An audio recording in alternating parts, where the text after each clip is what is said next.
Selamat siang, kami dari kelompok 5 kelas 4 C Hotel. Dalam video kali ini kami akan mempresentasikan materi tentang minuman tidak beralkohol. Sebelumnya, perkenalkan nama saya Shirley Daton sebagai moderator. Saya atas nama Nafasum Cangkono. Saya Sitir Sisunyo. Saya atas nama Putri Engge. Saya atas nama Nova Yuniken dulu. Dan saya Santi Orianmat. Dan saya Petrus Marcelin Sufu. Jenis-jenis minuman tidak beralkohol. Yang pertama ada mineral water atau air mineral, yaitu air yang murni dengan kandungan mineral yang tinggi. Nah, air mineral water ini dibedakan menjadi dua bagian, yaitu natural mineral water dan artificial mineral water. Yang pertama ada natural mineral water atau air mineral murni yang berasal dari sumber mata air pegunungan yang mempunyai sifat air tidak berasa, tidak berbau, tidak berwarna, dan tidak mengandung bahan-bahan kimia. Contohnya seperti minuman-minuman aqua. Dan yang kedua, artificial mineral water atau air mineral buatan atau lebih kita kenal dengan minuman ringan. Itu berasal dari campuran antara bahan-bahan mineral ke dalam air tawar dan kemudian ditambah dengan gas karbon dioksida. Contohnya seperti Sprite, Coca-Cola, Fanta, bir, dan minuman sebagainya. Yang berikut adalah refreshing drinks atau minuman yang menyegarkan. Refreshing drinks adalah minuman yang dicampur oleh soda atau air tawar. Yang termasuk dalam refreshing drinks ini adalah squashes, sirup, dan tart drink.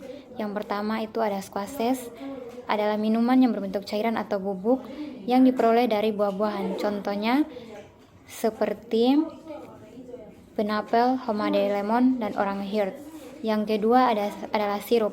Fungsi sirup dalam minuman adalah sebagai pemberi tambahan manis, warna, dan pengaroma. Contohnya seperti raspberry sirup. Yang ketiga ada tart drink. Tart drink ini adalah minuman yang banyak dikembangkan atau minuman unggul yang ada di restoran. Contohnya seperti es soda gembira, cola float, vanilla blue, dan strawberry float. Oke, baik, saya akan menjelaskan tentang stimulan drinks. Nah, stimulan sendiri adalah ini minuman perangsang. Minuman ini adalah akan memberikan efek kinerja saraf pusat yang menjadi lebih aktif. Begitu. Dalam stimulan drink sendiri ada beberapa. Yang pertama adalah coffee. Saya akan menjelaskan tentang coffee. Nah, coffee sendiri atau kopi ini merupakan jenis minuman yang sudah sangat mendunia, yang kita sendiri sudah mengetahuinya. Nah, dalam coffee di dalam bar itu ada beberapa jenis coffee. Yang pertama itu saya akan menjelaskan satu-satu. Yang pertama itu adalah black coffee atau kopi hitam. Nah, kopi hitam ini itu adalah biji kopi yang dihaluskan menjadi bubuk lalu diseduh. Terus ada juga yang sudah dalam sasetan, dalam bentuk sasetan, itu adalah black coffee. Lalu ada juga espresso coffee. Espresso coffee ini adalah ekstrak dari kopi tersebut atau jiwanya kopi. Nah, espresso coffee ini adalah kopi panas yang dibuat dalam mesin espresso. Jadi punya alat khusus untuk membuat espresso coffee begitu. Lalu berikutnya adalah cappuccino coffee. Nah, cappuccino coffee ini terbuat dari espresso coffee yang tadi lalu ditambahkan dengan susu yang diuapkan dan dikocok hingga menjadi busa. Lalu ada juga yang namanya ice coffee. Nah, ice coffee ini biasanya terbuat dari espresso coffee dan juga kopi bubuk biasa yang diseduh lalu ditambahkan es dan disebut dengan ice coffee. Lalu ada juga latte. Nah, latte ini adalah terbuat dari kopi espresso atau juga kopi yang biasa lalu dicampurkan dengan susu dan memiliki lapisan busa yang tipis di bagian atas. Lalu yang berikutnya adalah coffee mocha. Mocha itu adalah minuman kopi yang dibuat dari campuran espresso dan coklat dan susu.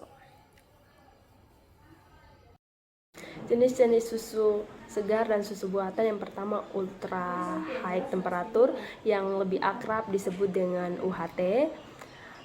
Metode pengolahan susu sapi dengan menggunakan pemanasan tingkat tinggi dalam waktu sebentar, contohnya ultra milk. Yang kedua, susu steril steril ini melewati proses sterilisasi, di mana proses ini menggunakan temperatur suhu yakni sekitar 110 sampai 120 derajat Celcius. Contohnya seperti susu kaleng beruang.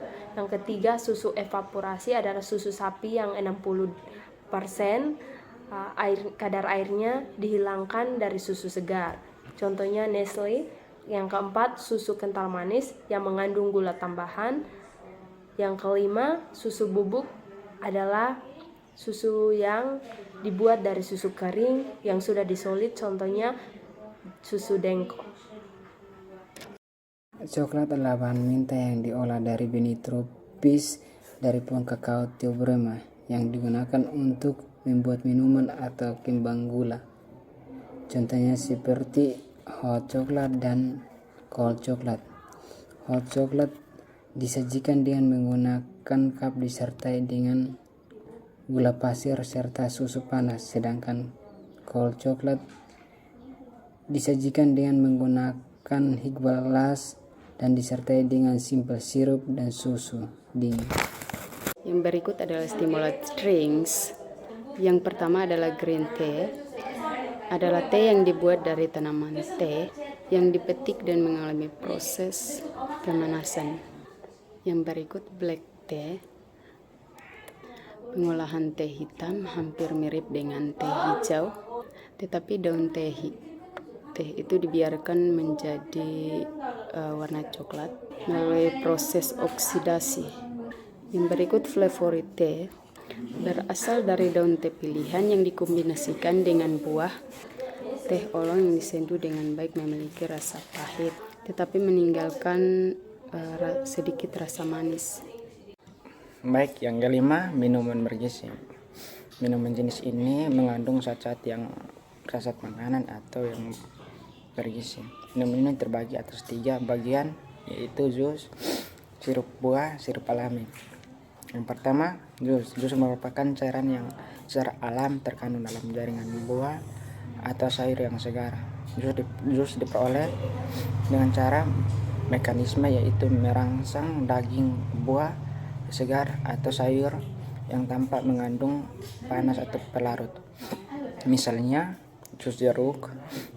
Jus menyajikan jus dapat disaring menghilangkan serat ataupun bijinya, seperti jus jambu dan tampak saring seperti wortel.